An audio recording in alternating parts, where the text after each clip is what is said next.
In today's video, I'm going to teach you how to get your Shopify 1099 form.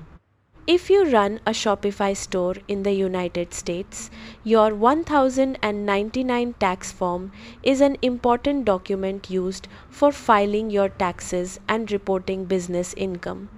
Let's walk through the process step by step. First, open your browser and head over to the Shopify official website. Once you're there, click the login button and sign in to your Shopify account using your email and password.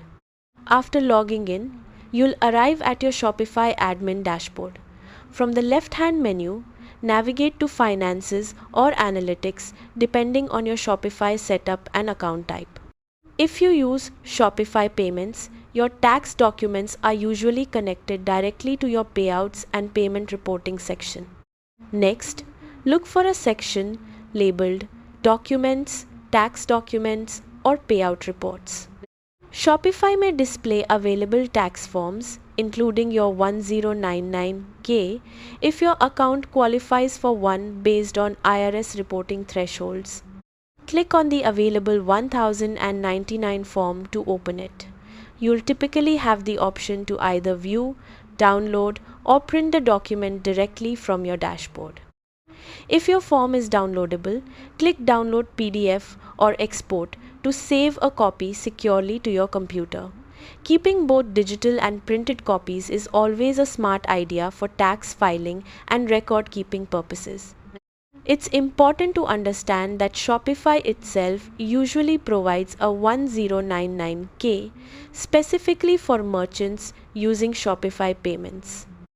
If you use third-party payment providers like PayPal, Stripe, or other gateways, those platforms may issue separate tax forms instead.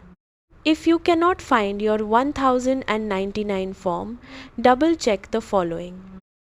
Your business meets the IRS reporting requirements for that tax year. You are using Shopify Payments. Your tax information and business details are fully verified. You are signed into the correct Shopify store account. You can also visit the Shopify Payments settings area to review your legal business information and taxpayer details. If your form still isn't visible, Shopify support can help clarify whether your account qualifies for a 1099K and where to access it. Before wrapping up, remember that tax reporting requirements can change yearly, so it's always wise to consult with a certified tax professional or accountant when preparing your taxes. Thanks for watching.